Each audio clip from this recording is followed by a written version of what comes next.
Many thank you for joining in and being a part of this evening. This is Shruti Khurana on behalf of TCS ION. I welcome you all to this webinar where we will talk about three masterclass on digital forensic evidence collection. Today we are diving into the fascinating world of digital forensic evidence collection, how technology is transforming the investigate and solve cybercrimes. We will explore how digital forensic help uncover crucial evidence, analyze cyber incidents, and strengthen the cybersecurity measures. From understanding the fundamentals of evidence identification and data preservation to advanced techniques in analyzing digital trails and cyber threats, this session will provide a glimpse into the crucial role of digital forensic. Whether you are new to the field or looking to enhance your expertise, this masterclass will equip you with the practical knowledge essential for navigating to enhance your expertise.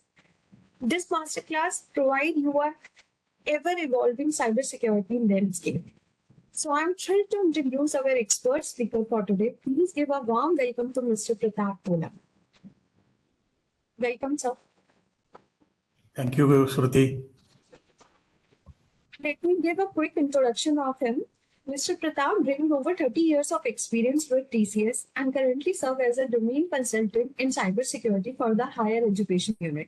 He has led diverse teams, including managing 400 plus professionals in TCS annually, delivering complex migration projects and heading the fresher training programs with expertise as a database administrator for government departments in India and abroad, and active involvement as a board of studies member for various universities. Mr. Pratap has significantly contributed to academy and industry, holding an MTech from IIT Delhi and the BTech from Sri Venkateswara University.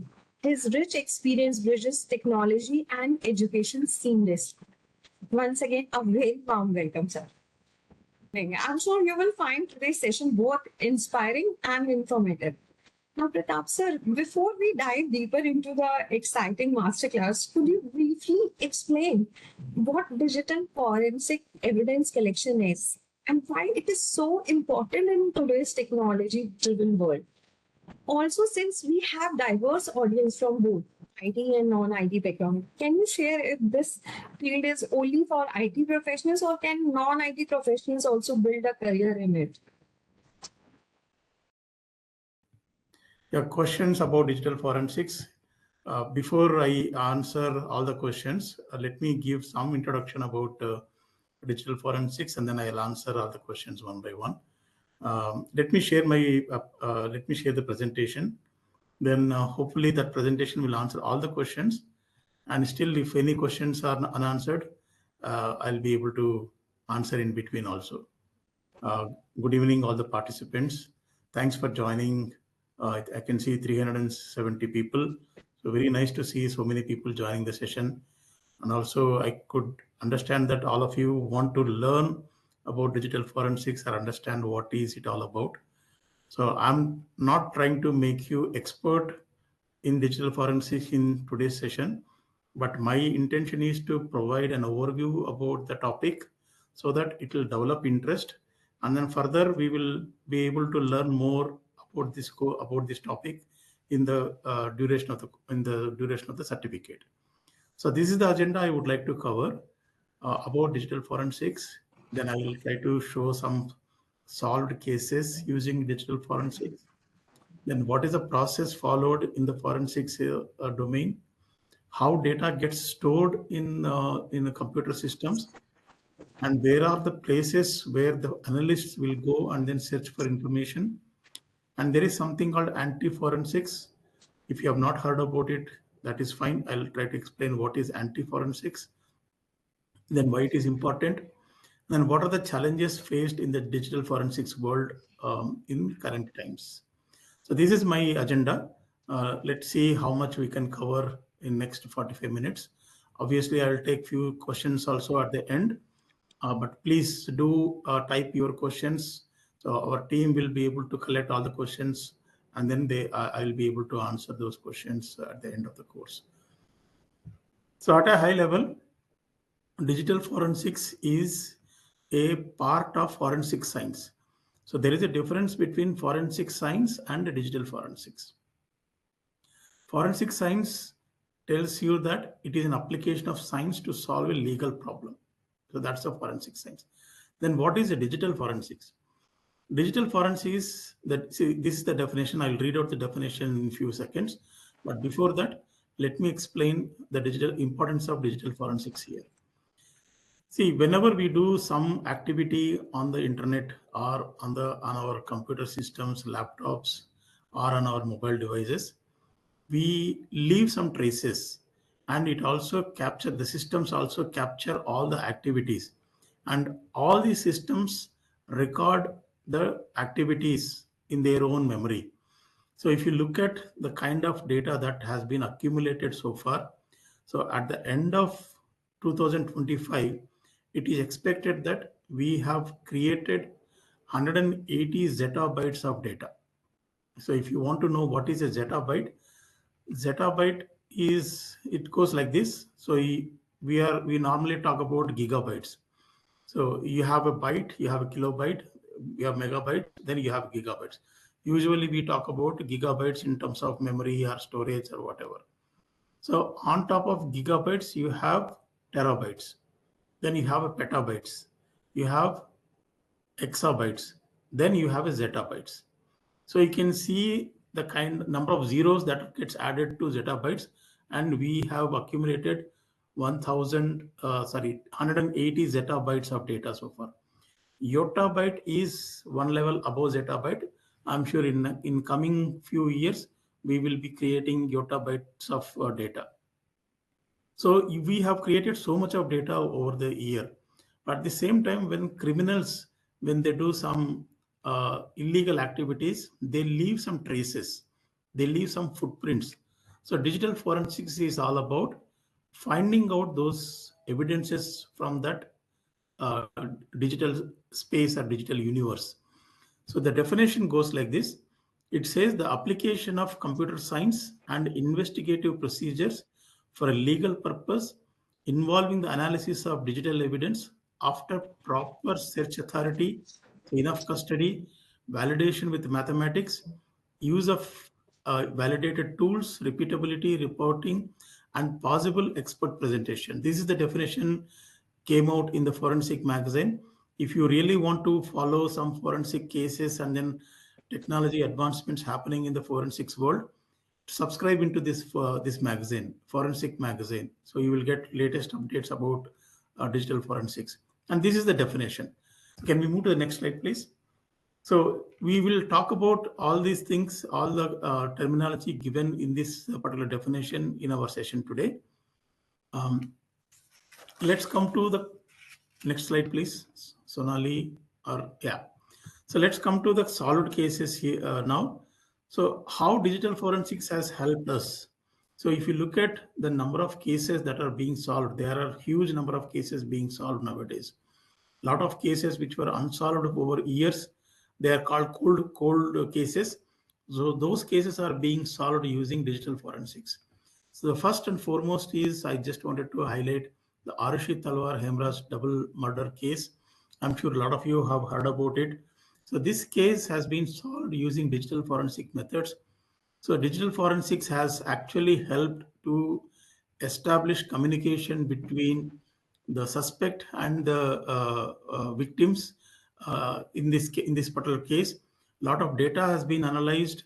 The data has been collected from the laptops, computer systems, mobile phones, and communication patterns were established between the suspects and then victims. So that second case is SSR Riya Chakravarti case. Anyone can tell me what is SSR I'm referring here? I'm just trying to see somebody's response. SSR, yeah, Sushant Singh Rajput. Sushant, Devanshu actually first the person who died. Yes. Then after that, Arnav and Survi. Yeah. Yeah. I just wanted to check how attentive you are. So most of you are really following my session today. Very good. So Sushant Singh Rajput and Riya Chakravarti case here. So for those who people who do not know about Sushant Singh Rajput, at least you know MS Dhoni. So there was a movie made on MS Dhoni, and then Sushant Singh Rajput had actually played a leading actor role in that movie. So this case, and he passed away a few years back, and then forensic specialists entered into the case, and then they actually solved, or at least they found initial clues using digital forensics methods. So in this case, what has happened was the police people were able to identify the digital trails and then social media activity that happened in those devices that were captured from Sushant Singh Rajput's residence. So all the social media activities were able to capture, and they were able to find some motives behind his death. The other case that I wanted to highlight here is IPL spot fixing scandal. So I just wanted to bring this case here because currently we are having IPL season. So a lot of people are involved in illegal bettings. There are a lot of online betting apps are being available, and don't get involved in any of these online betting activities. And it is highly illegal. And if you are caught in doing any of those activities, you will be losing money, that is definitely, but at the same time, you will be losing your career, and then it will be a bad remark on your entire life. So don't get involved in these kind of scandals. And this IPL spot fixing scandal happened in 2013. So several players got banned because of this scam. And again, digital forensics came into place, and then they were able to identify unlawful betting patterns that happened, how money got transferred from one account to another account, and how many people got involved in.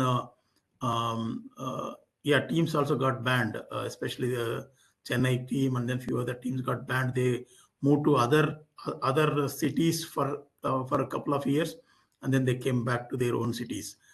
Um, yeah, illegal betting activities were able to identify using digital forensic methods, uh, and it also happened that a lot of people were involved in this case.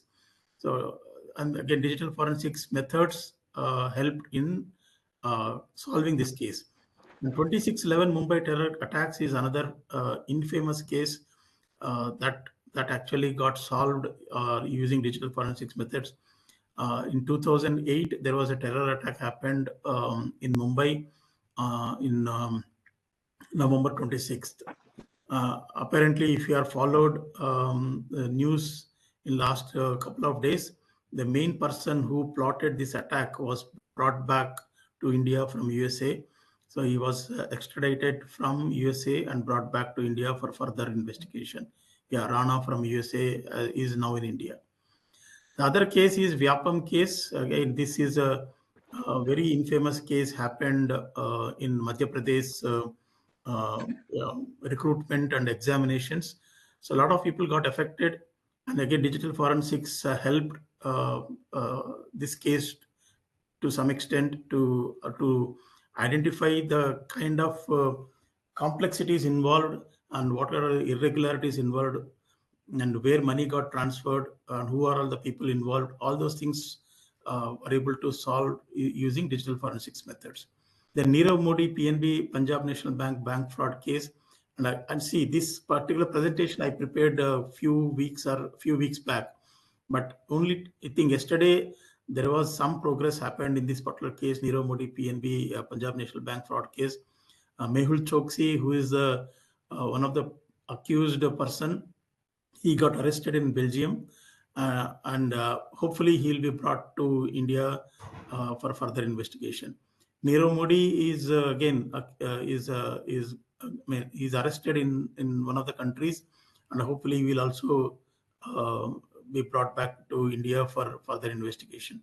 And again, this particular case also got solved using digital forensics methods. A lot of financial irregularities were able to uncovered using forensic methods.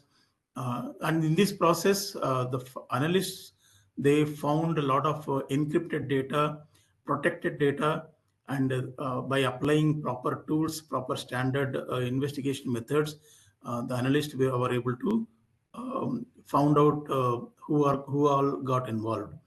And again, Sunanda Pushkar death case, I'm sure most of you have heard about Sunanda Pushkar. She is wife of famous politician Shashi Tharoor.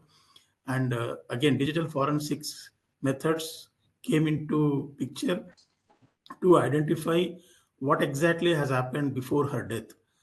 Social media accounts were investigated, and online activities were able to traced to find out the motive behind the case. And again, in all these cases, the digital forensics came into help because these are all high profile crimes, and a lot of systems, softwares, tools were used. So the forensics people, the forensic analysts, were able to investigate and uh, and identify the digital evidence in all these cases. You can follow this link and then see other cases that were solved using digital forensic methods. And if you follow any standard textbook or reference books on digital forensics, these are the two cases that they mention in the textbooks. One is BTK killer. BTK stands for bind, torture, and kill. So this is a famous BTK killer case that gets mentioned in many of the digital forensics books. And 9/11 terror attack case. 9 stands for the month in USA date notation. This is September. This is 11 September. There was a bombing happened in USA. So these are the two cases that you get to see in many of the digital forensics textbooks. So briefly, I'll just explain what happened in these cases. So BTK killer, so there was a serial killer in 1980s and 1990s. So he used to kill a lot of people and get unnoticed. And he used to hide from the police, and he used to leave some cryptic messages to the police, and then uh, and the police were unable to catch hold of this person for about 20 to 30 years. Finally, in early 2000s, early part of the 2000, he left a message to the police saying that I'm sending a floppy disk, and let's see, and don't try to trace me using the floppy disk. So he sent a floppy disk. A floppy disk, by the way, floppy disk is a storage medium in early part of 2000 and then late 90s. It comes in 3 inches size or 5.5 inches size, and it actually holds around 1 megabytes of data, 1 megabytes of information. So that's called floppy disk. You guys nowadays see USB drives, CD-ROM disks, or DVD disks. So in late 90s, you see floppy disks. So he left a floppy disk to the police, and he created a file in that disk. So when police tried to read that file, they were unable to see any useful information in that particular file. But forensic analysts came into picture. They actually saw more information on that file. So they actually saw the metadata of the file. So what is the metadata here? Metadata is nothing but data about the data. So the investigate people, the forensic analysts, they could see the metadata of the file. So that metadata actually gave some information about the killer. So it actually mentioned or gave information about who created that file and where it got created, when it was created. So the information they got is about church is the place where the file got created, and a person who created that file actually works in a church. So with that information, police took a search warrant and then visited the church. Then they arrested the person who actually created that file, and further investigation they have done, because just because of the uh, metadata, they cannot actually create a case and then arrest a person. So they further did an analysis. They obtained a DNA from the people who got killed and the DNA of the person whom they got arrested, and they found a match.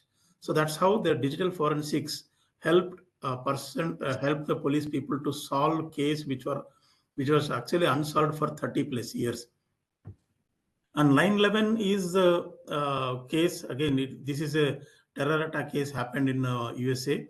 So in this particular case, what happened was just before the 9/11 bombing happened, police actually arrested a person who was staying in the USA on overstaying visa. So as you know, it is very illegal to stay in a country when visa is not valid. So they arrested a person. They actually seized a laptop and then a few of external storage drives from that person. And further investigation of the laptop, what they found was there are 20 other people who got involved in communicating each other um, at some place. So the place is called Kinko Place. Kinkos is a internet cafes in USA. These all 20 people used to collaborate each other using Kinko's internet cafe systems. So when police went to the Kinko's for further investigation, unfortunately, what they found was all the Kinko's machines were reset every 24 hours. So they clean up those systems because of the performance reasons. So because of that activity, police could not do further investigation. So these are some of the cases which actually get mentioned in the digital forensics, and these are case studies for any person who want to work in the digital forensics. Next slide, please.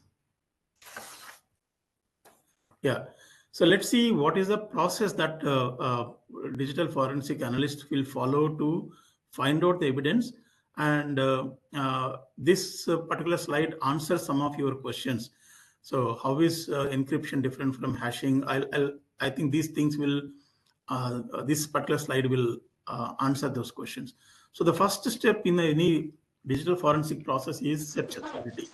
So without having this proper permission from the search authority like court, police people cannot enter into any particular private space and then do some investigation. They need to obtain a proper search authority, proper search warrant, and then get into somebody's residence and then do a search.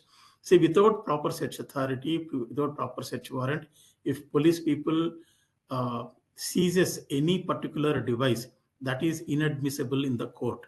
So you need to have a proper search warrant, and only then you can conduct a search and then find out all the digital devices that store information for further investigation. However, there are some exceptions here.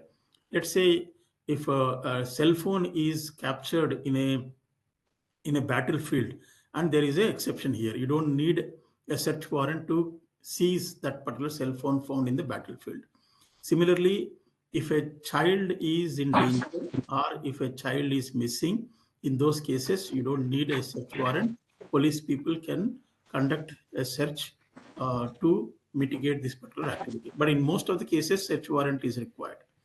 Chain of custody. So this is the most critical aspect where most of the evidences that analysts produce, but they don't see the light in the court because of this particular step, chain of custody. So the moment you capture the device from the crime scene till it gets produced in the court, the entire process need to be documented. So what time it got captured, who captured it, and then from the capturing place, what happened next, where it was brought, how it was, what kind of transport mechanism was used to brought to that particular device. Entire steps need to be documented. So in the digital forensics world, there is a saying, if you are not documenting, it doesn't exist. So it is like this. So chain of custody, moment you pass that evidence or device from one person to another person, it needs to be documented. And also, let's say you have captured a device, which a hard disk, which is, let's say, it is a Windows-based hard disk, but it actually has some information. But you are not a Windows expert. Let's say you are a Unix expert. So you need a Windows expert to do some investigation on that particular hard disk. So you will hand over the device from yourself to the person who is going to do the investigation. So that transfer process need to be documented. So that's called chain of custody. So in most of the cases, if chain of custody is broken, then the evidence will not see the court. Evidence will be inadmissible in the court. Then imaging and hashing. So this is the very critical step, because once you capture a particular device, you cannot destroy the device, because it needs to be produced in the court. So without destroying that particular device, you need to conduct an investigation. Let's say you have brought a hard disk, or you have brought a USB drive, or you have brought a drone or IoT device, whichever captures the information, or it has some RAM. So that particular device needs to be investigated.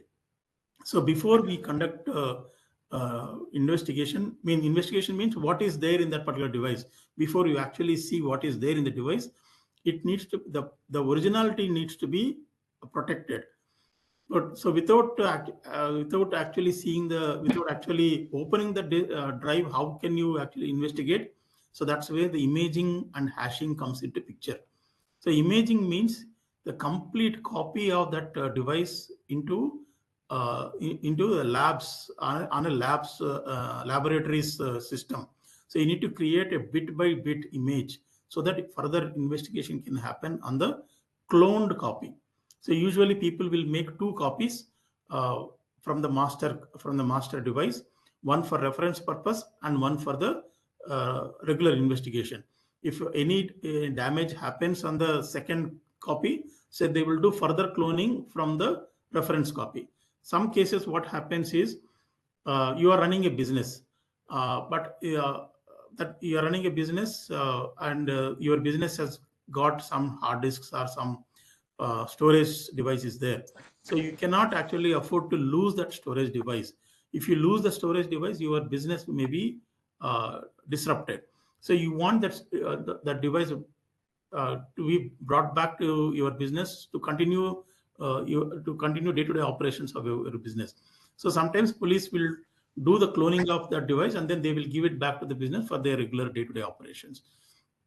So imaging is nothing but the bit by bit copy of the device, and hashing is an answer to the court saying that whatever we have copied is actually exact copy of the original device.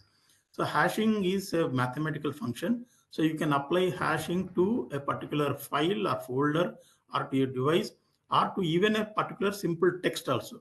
So hashing produces a unique string at the end. So let's say you have there is a hashing algorithm called MD5. So MD5 algorithm, when you apply to a particular string, it will give you a cryptic result. Yeah, SHA-256, SHA-1. There are different algorithms that are available. So these hashing algorithms. Vivek is asking one question that how is encryption different from hashing? Yeah, okay, I'll tell you. Okay, in simple way, encryption, hashing are two different things. Encryption, see, using encryption, you can once let's say you have a plain text. Let's say this is the search. This is the text search authority, and when you apply encryption algorithms, search authority will become illegible. You cannot read what is there, but you can actually do a reverse process. You can apply decryption process, and then you can get the plain text back from decryption to plain text. But hashing is not like that. Hashing is one-way process. You can produce a hash from search authority to a message digest. That's called, see, once you get a result out of a hashing function, it's called message digest. So from message digest, you cannot go back to the original message. So that's the prime difference between encryption and hashing. Hashing is usually very small in the size. It will be 512 bytes or 256 bytes, depending on the algorithm that you use. But encryption it depends on your file size. Let's say your file size is 1 MB. Your encrypted file also will be 1 MB or even more than that, because you need to get the original file back from the encrypted file. So that's the primary difference. Encryption, you can get back to the old file, but hashing you cannot. It is a unilateral process. So using hashing, so that does it answer the questions, Shruti? Yes, perfectly, sir. Yeah. Okay. In fact, with this, Madhu is also asking that imaging and hashing is same or different. Okay. So imaging and hashing are different. Imaging is a bit by bit copy of the hard disk. Hashing, you will produce a digital signature. It's like a digital thumbprint of that hard disk. So using thumbprint, you can identify that okay, this is I mean each thumbprint is unique. So you produce hashing for each and every image. So in the court, you can always say that this is my image, this is a thumbprint of the image, or this is a hashing, and it is exactly the same as the hashing that was there on the original device. So using hashing, you can inform to the court that we have not actually altered any particular device or any piece of information. This is exact copy what we have brought from the crime scene. So that's how image will protect the originality. Hashing will ensure that you have not altered any information in that original disk. That's how court will accept that this image is admissible. Okay, so we have got good debate on good discussion on the imaging and hashing. So Absolutely. let's move to the next one. Validated tools. So in the digital forensics, whatever tool that we apply, we use, it has to be properly tested and properly proven.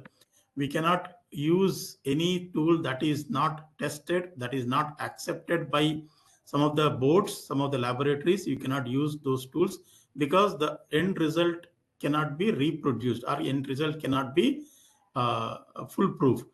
So all the tools that we use is very much authentic tools and needs to be verified. Even the upgrades of the tools need to be verified on time-to-day basis. And repeatability is another step, which is a very important step. What it says is, let's say you are the analyst, you are the forensic analyst, you have analyzed the device, you have produced the results. The same results should be obtained by the third person also.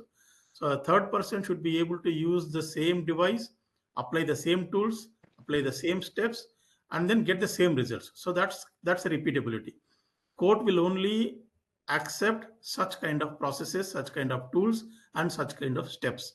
So it is very important to adopt those steps and then record those steps, document those steps, so that any third person can do the same thing in their own time. And analysis is the most critical thing in the entire digital forensic processes. This is where the experience, the skills, the tools will come into picture. So here the analyst will do the analysis on the data, on the device. So what is the analysis here? So here analysts will try to find out what kind of files got downloaded, so what kind of sites were visited, what programs got involved, whether there was any encryption, how to break that encryption, and how they can attribute the activity to a particular user. Let's say you have a home computer and there are, let's say, 5 people working. I log in using my account. So whatever activity I do, so those activities are attributed to myself. So these analysts will try to do that attribution so that the activity is related to a particular suspect. So that's very important. And any files that got deleted, they will be able to recover using some of the tools. As somebody mentioned, autopsy is one of the tools, which is an open source tools. There are many other licensed tools as well. There is a tool called FTK, Forensic Toolkit. There is a tool called NCASE. These are licensed and commercial tools. So many corporates use these commercial tools, but autopsy is also one of the good tool, which is an open source. And then seventh step is reporting, which see, once you do the investigation, that needs to be reported. And when you are doing the reporting, when you are creating the report, it should not include the technical jargons, because we do not know who are all the people who are going to read your report. So a report need not be 100 pages or 200 pages. It can be very, very short, crisp, concise. It can be 2 pages also, but it should convey right information in a layman terms. So that's where the reporting skill will come into picture. So many people who are not IT savvy people, or who are not from technical background, they can actually start their career in this particular area. So you can start if you are good at articulation, if you are good at reporting, you are good in writing, if you are good in English, so you can start your career in report writer as a report writer in digital forensics. So that's a good way to start. Once you do that, you will get to know the tools that are being used. Then you can learn those tools. Then you can move up in the ladder. So this is a seventh step. The next step is the presentation. Once the report is prepared, you need to present it to the court. So unless the judge convinces what you have presented, he will not be able to take any decision. So a presentation is also a great skill, and and again, you cannot use technical jargons when you are presenting. If you use technical jargons, if judge is not a computer literate, he will say that, okay, I don't understand this, so I will not consider this evidence. So all the good work that you have done will go waste. So I have mentioned 8 steps here. It need not be 8 steps. Some books will mention 10 steps. Some books will mention 6 or 4. But more or less, they all cover the same process. So you need to have a proper search authority. You need to follow the chain of custody. You need to preserve the originality of the device. You need to use the right tools, and all the processes you should be able to repeat those processes, and right amount of analysis should be conducted, and findings need to be properly documented, and finally it should be presented to the court. So only then the forensic process gets completed. So these are some of the organizations that are present in the globe or in the world, which are mostly, they are American based companies, but they are present all over the world. They actually created standards, methods, controls, practices, tools, training materials, so that people who want to learn or start their career, this is the first place where you can go and then find out some information. See, this is one of the very relevant principle that Lockhart has mentioned here. So what he says is, whenever perpetrators enter or leave a crime scene, they will leave something behind and take something with them. Examples include DNA, latent prints, hair, and fibers. So actually, he is referring to a physical crime here. But the same analogy works for digital forensics also. If a perpetrator actually performed any crime on a particular system, they will leave some evidence, they will leave some traces. So that's called digital footprint. So that is where the forensic specialists need to identify what has been left on the device, so that further investigations, evidence can be identified. So that's the digital forensic process at a high level. I have not gone into details of a lot of steps, but since this is only a master class, I think explanation at this level, I think, should be fine. Let's move to the next slide, please. Yeah. So I'm trying to go into the little deeper, but not too deeper, not going to too technical here. So how data gets stored in a particular computer device. So I'm taking I'm taking a very simple example here, and how forensic analysts can actually find out information which normal user cannot see. So I'm trying to explain it here. So let's say you have a hard disk which actually stores data in sectors. So that's a sector is a minute part of the unit where the data gets stored. Each sector is a 512 bytes. Okay, and sectors get clubbed and they are called clusters. So data gets stored in clusters. So sector is bottommost, and the next level is cluster. So here in this cluster we have four sectors here. So each sector is 512 bytes. So we have one cluster is 2048 bytes. 512 into 4 is 2048 bytes. So let's say we have a text file which is of 2304 bytes. Okay. So when you want to store this particular file, you need 2 clusters, because one cluster is not sufficient. And so you go to the second cluster, and each cluster will have 4 sectors. So in the first sector of the second cluster, you will use some space to store the data. So this black portion is actually the data of the file. So you will see some space that is left out. So what system does is it fills the space with zeros. So this is not empty space. So we'll find all zeros in this particular space, and these sectors are empty. They are not given to any other storage for any other storage purpose. Nobody will be able to store information in this because this cluster is assigned to this particular text file. So you cannot store anything else in these three clusters, three sectors. So that's the situation. Go to the next slide. Sir, Brahma is asking what is cluster? Cluster, yeah, go back. Cluster is 4 sectors. Each cluster will have a 4 sectors. Each sector is 512 bytes. Okay. Each sector, And yeah. And Sudhir is asking if the traces are erased, then what is that process called? Yeah, I'm coming to that. Go to the next slide. Yeah, now let's say text file 1 got deleted. Okay.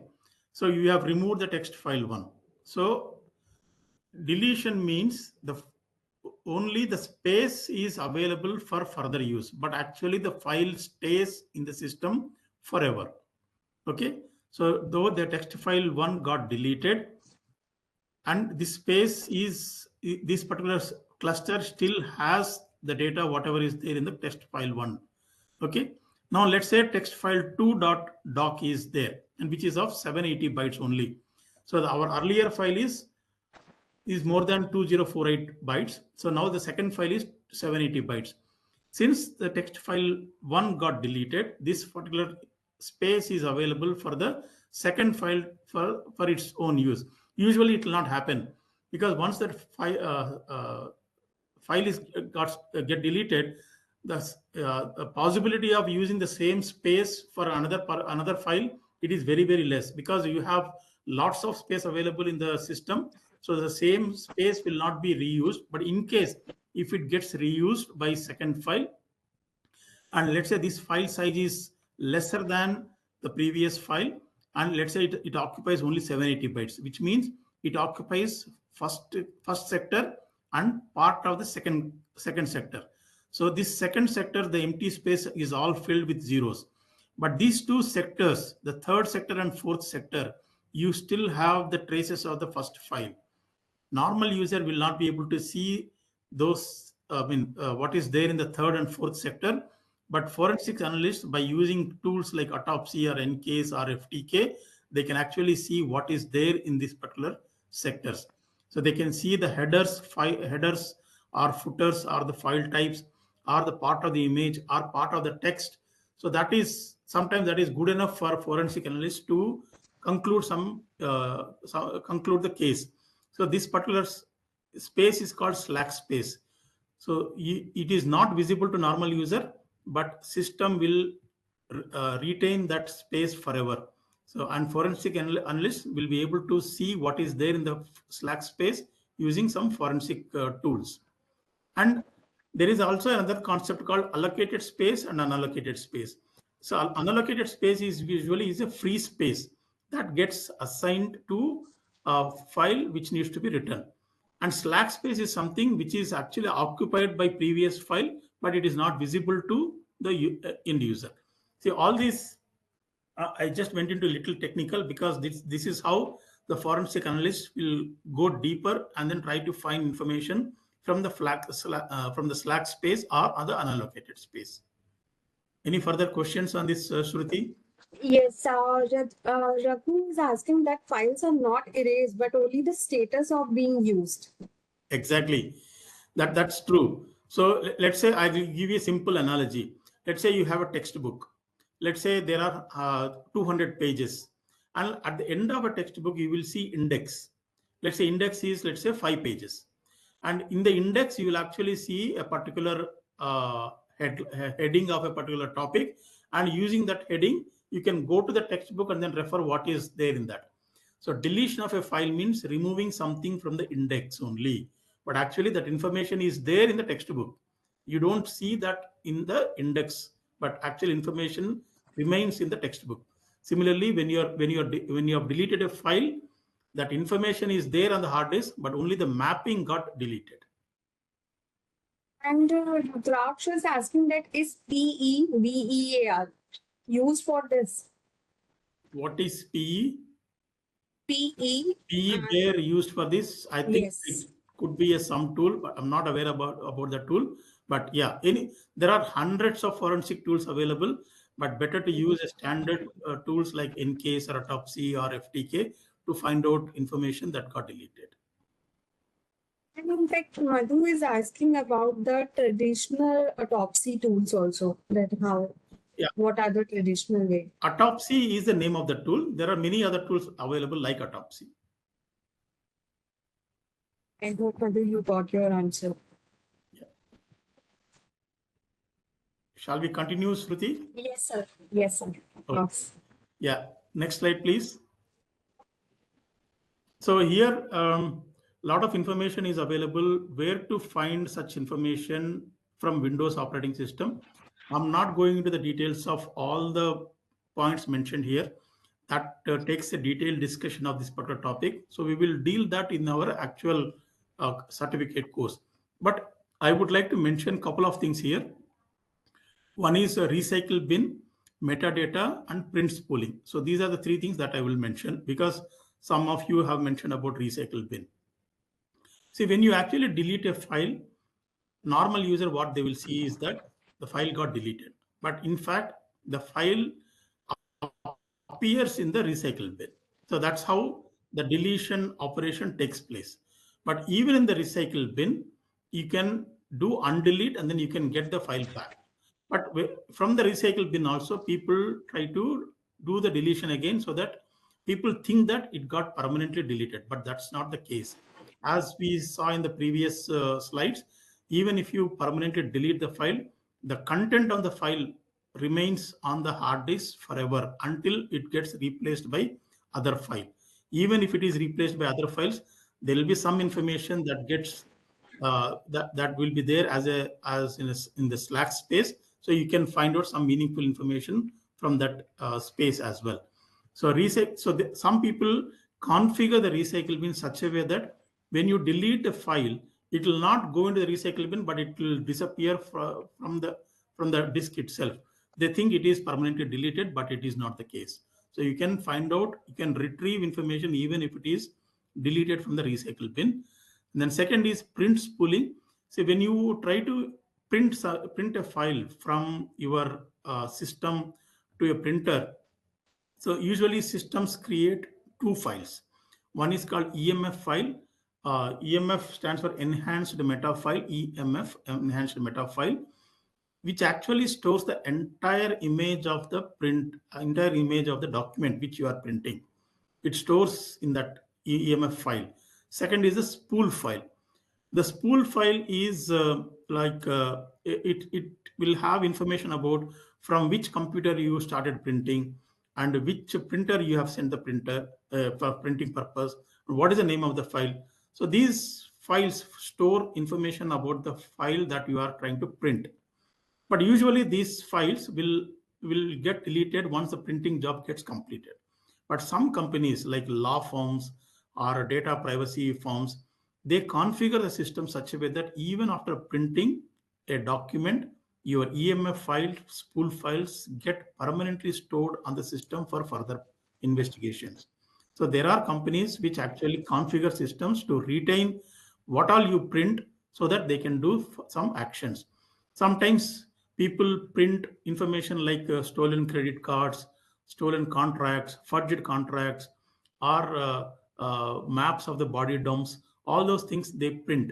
So if a printer is not working properly, that's another piece of information for the forensic analyst to see what is getting printed and then try to find some information.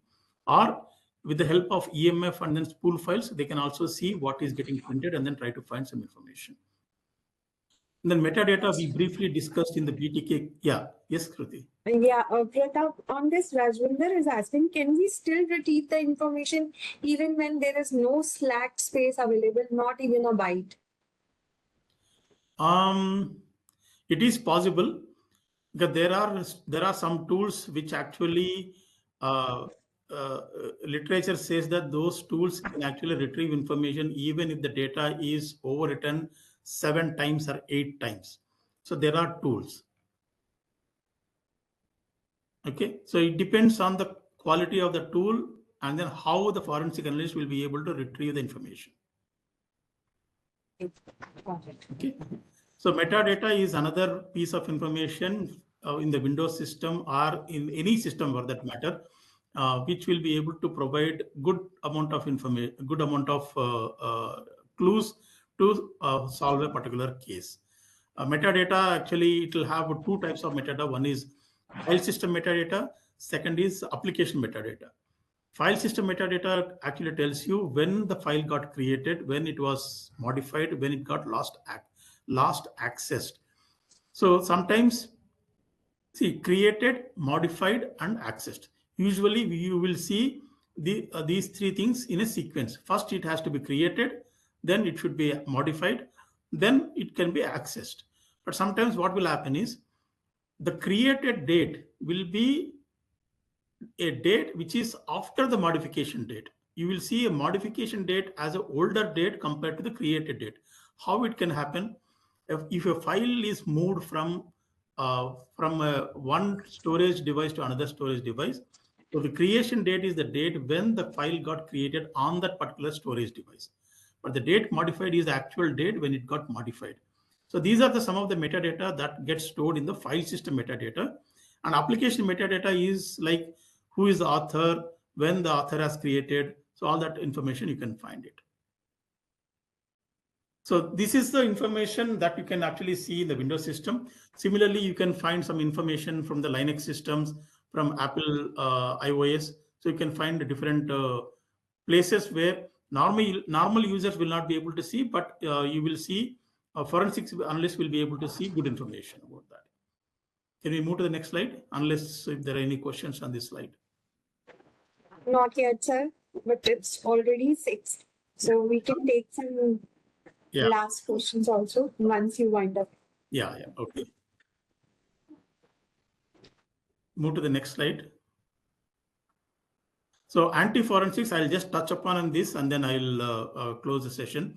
So anti-forensics is like, say, whenever we created a technology, there will always be a bad people who wants to misuse the technology. So anti-forensics is like that. So definition goes like this: an approach to manipulate, erase, or obfuscate digital data or to make its examination difficult, time-consuming, or virtually impossible. So if you get a time after the session, go to your browser and type anti-forensics.com. So anti-forensics. So these are the people who try to make the forensic specialist's life miserable. So they try to do activities which will delay the entire forensic process. So these are some of the things that I would like to cover in my actual course: hiding data, how they hide the data using wrong extensions, how they encrypt the data using encrypted file systems, or using some of the operating system provided tools like BitLocker, FileVault. This is iOS tool, and TrueCrypt, which is an open source tools. How passwords will be used to protect the data, but how forensics analysts will break the passwords. That's another interesting thing. And steganography is another way to hide the information. So how anti-forensics people try to utilize this steganography technique to hide the data. So if there is a time, I will just show one example of steganography towards end of my session. And there are drive wiping tools which actually drives the entire information on the system, but it will also depend on the quality of the tool. Though drive wiping tools claim that they have wiped out the entire data, but it doesn't actually wipe out the entire data. Forensics analysts will be able to retrieve data even if the people use the drive wiping tools.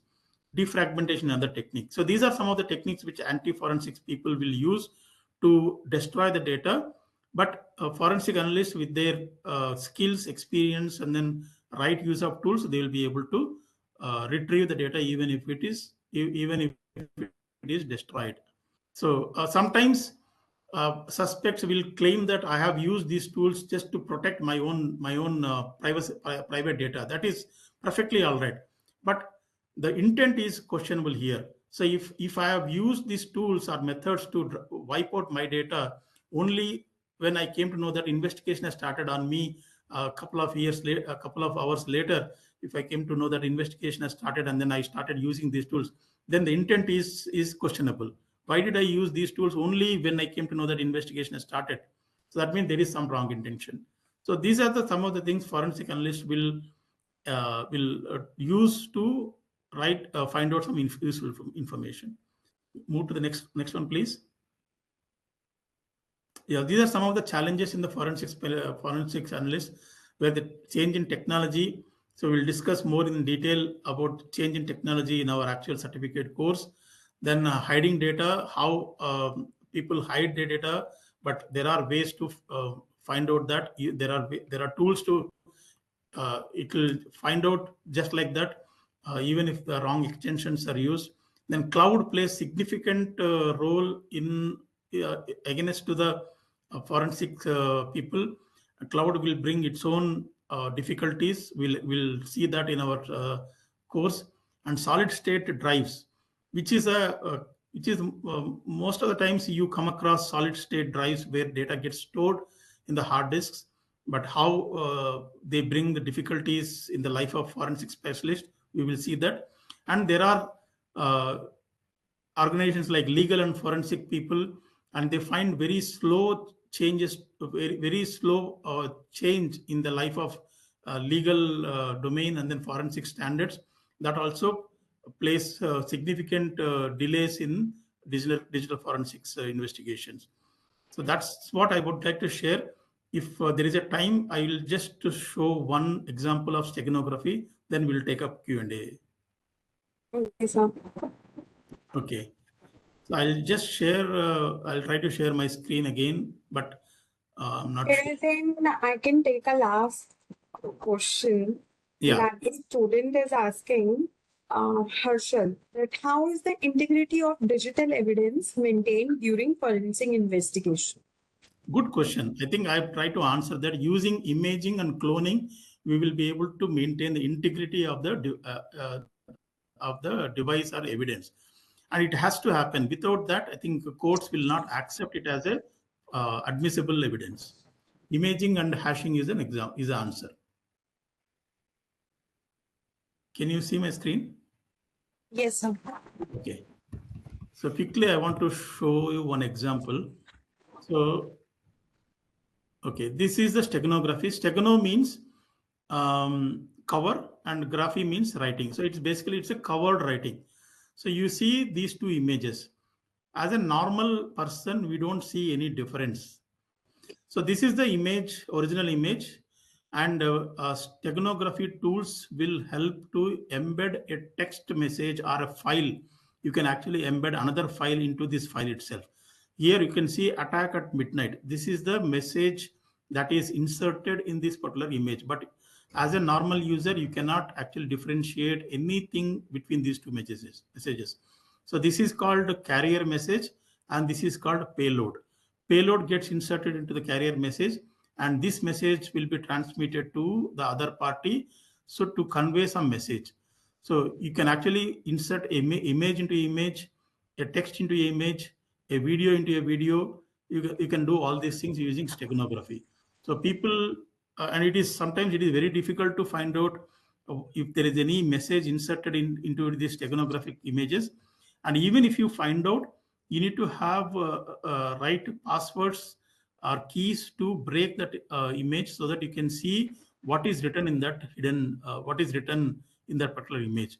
But a lot of forensic tools have got signature of the standard steganographic software.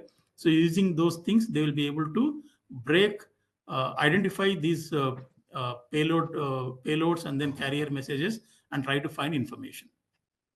So that is what I wanted to show about steganography. But yeah, if there is a time in the later part of the course, I will try to demonstrate other aspects as well. So there is something called anti obfuscation. So I will explain that in the later sessions. What is the difference between obfuscation and then encryption? And we will also see some of the examples in autopsy in our actual certification course. So with that, I'll take a pause. If there are any further questions, I'll be more than happy to answer, Shruti. Thank you. Thank you so much. It's really our pleasure that you have come on this platform. And the way you have been taking this session now, the masterclass, it's really indeed a true masterclass. In fact, I learned one thing by this masterclass, that eyes are no more so of the person. On the contrary, the computer or the hard disk are actually. Yeah. So, really, thank you so much for this wonderful session. Thank you. So with this, we come to the end of this session. So in case if you all have any more doubts, any more questions, you all can always reach out to us at the info.tcsionhub@tcs.com. And sir, if you would like to add something, please. Yeah. Yeah. Since you mentioned about eyes and windows, there is a saying called eyes are the windows to the soul, but in the forensic world, windows are the eyes of the soul. So, so Absolutely. uh, uh, I actually got it by listening all this masterclass. I really appreciate that. Really now that nowadays completely the technical language is totally different real world examples. So all the guys, whether you are a technical person, non-technical person, digital forensic is applicable for everyone. I am not a technical person. I started my career. I mean, I am a technical person, but not a digital forensics person.